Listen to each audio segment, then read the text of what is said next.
সকলকে আমার আনন্দিত জয়গুরু। পরম পূজ্যপাদ শ্রী শ্রী আচার্যদেব আমাদের বিভিন্ন রকম সমস্যার সমাধান বলে দিচ্ছেন কোনো কিছু ছাড়াই। আজকের যাজনটা হচ্ছে এই বিষয়াবলী সম্পর্কে। এটা কি তার কেমন ক্ষমতা?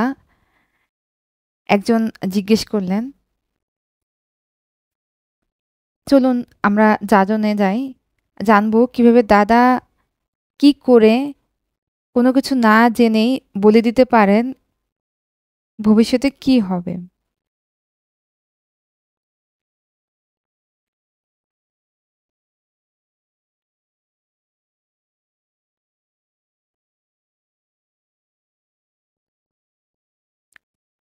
গোহারি শ্রীমন্দির ৩-৪ বছরের একটা বাচ্চা। একজন তিনি রিসার্চ করতেন গুয়াহাটি ইউনিভার্সিটিতে। একদিন খেলার ছলে বলছেন বাচ্চাটিকে, বাবা আমাকে তো এখন একটু যেতে হবে ইউনিভার্সিটিতে, আমি এখন যাব। বাচ্চাটি বলল, কি করে যাবেন? বৃষ্টিতে ভিজে যাবেন তো। আকাশে মেঘের কোনো নামগন্ধও নেই, রোদ্দুর ঝকঝক করছে। ওই ব্যক্তি ছেলে মানুষের কথাতে গুরুত্ব না দিয়ে বেরিয়ে পড়লেন। বেরিয়ে বাস স্ট্যান্ডে গিয়ে দাঁড়িয়েছেন। কোথাও কিছু নেই, একেবারে হরহর করে বৃষ্টি। সব ভিজে গিয়ে বাধ্য হয়ে তাকে আবার ফিরে আসতে হলো। বৃষ্টি হওয়ার কোনো পূর্ব লক্ষণ আবহাওয়ার মধ্যে নিশ্চয়ই ছিল, কিন্তু কারো সেটা গোচরে আসেনি। কিন্তু ওই শিশুরই শুধুমাত্র এসেছিল। এই শিশুই হলো বর্তমান আচার্যদেব। বর্তমান আচার্যদেবের চারপাশে পরিমণ্ডলের উপর তার এতটাই পর্যবেক্ষণী শক্তি। ইংল্যান্ড থেকে এসেছেন একজন বিরাট উচ্চশিক্ষিত, নিজে একটা ইনস্টিটিউশন চালান। বললেন, চলো তোমাদের আশ্রমে আমি দেখব। আচার্যদেবের কাছে ঠাই দুদিন দাঁড়িয়ে দেখলেন তিনি লোকের সঙ্গে কেমন করে আলাপ করছেন। লোকগুলো তাদের সমস্যার কথা বা তাদের ব্যক্তিগত জীবনের সুবিধা অসুবিধার কথা, সেসব কথা নিবেদন করছে এবং আচার্যদেবের কথাতে পরিতৃপ্ত হচ্ছে। পর 2 দিন দেখার পরে সে ভদ্রলোক জিজ্ঞাসা করলেন, ওরা যে এত কথা বলছে, সমস্যার কথা বলছে, সুবিধা অসুবিধার কথা বলছে, আপনি তৎক্ষণাৎ তাদের সেই উত্তর দিচ্ছেন, অভিমত জানাচ্ছেন, সমাধান দিচ্ছেন। এটা যে আপনি করছেন, এটা কি আপনার কোনো অতীন্দ্রিয় ক্ষমতার বলে, না অন্য কিছু দিয়ে? শ্রী শ্রী আচার্যদেব বললেন, দেখুন শ্রী শ্রী ঠাকুর এই করে গেছেন।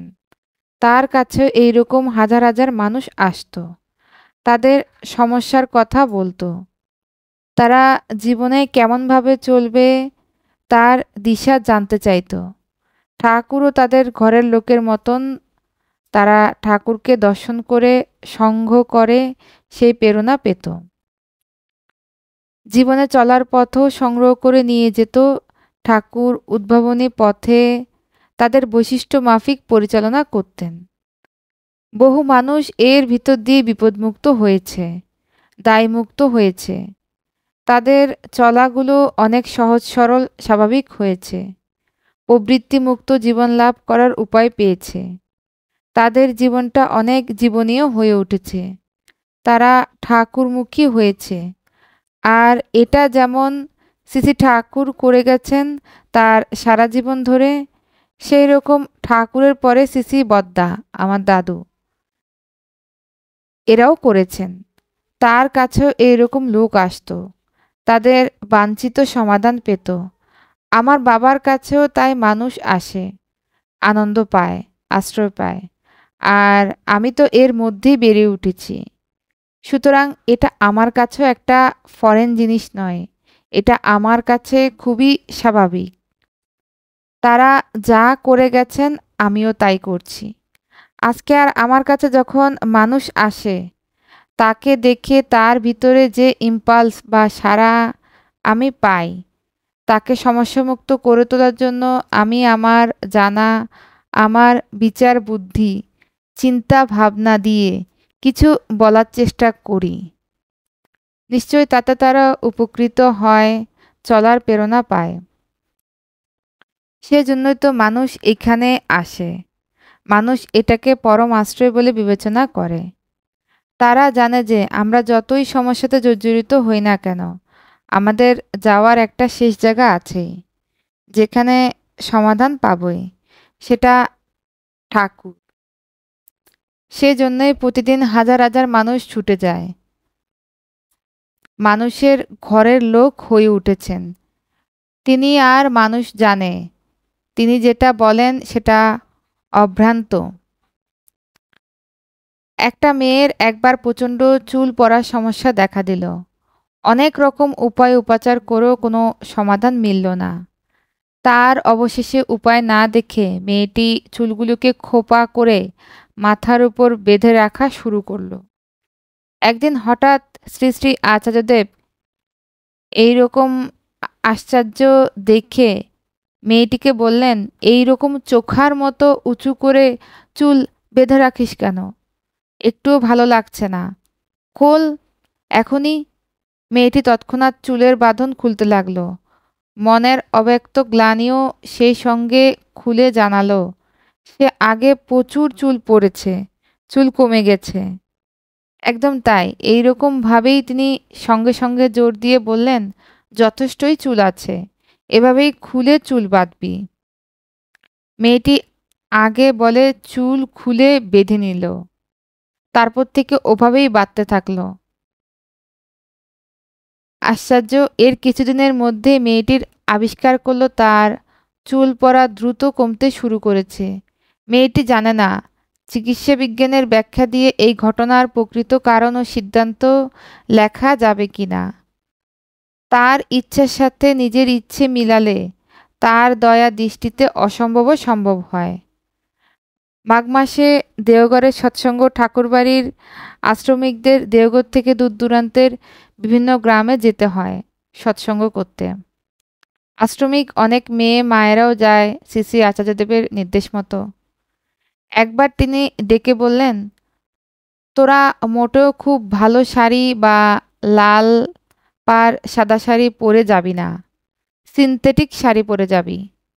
যেখানে যাবি সেখানকার মানুষরা যাতে তোদেরকে দেখে তোদের কাছে এসে তোদের মনের কথাগুলো বলতে পারে, এমনভাবে থাকবি যাতে তোদেরকে দেখে ওরা দূরের কেউ না ভাবে।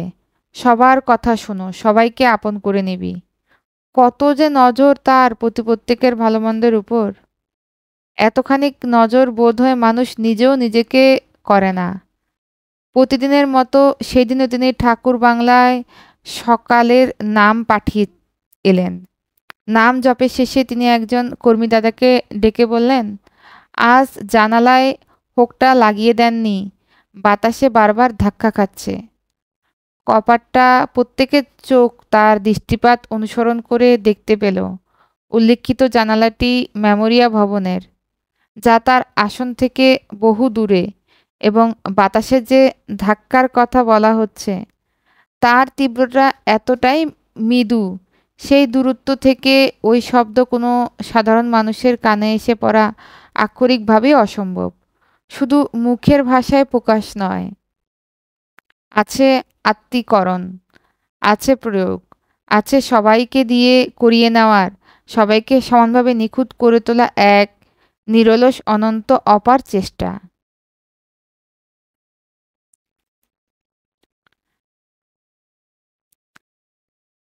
আজ ইষ্টপ্রসঙ্গ এ পর্যন্তই। সকলকে আমার আনন্দিত জয়গুরু।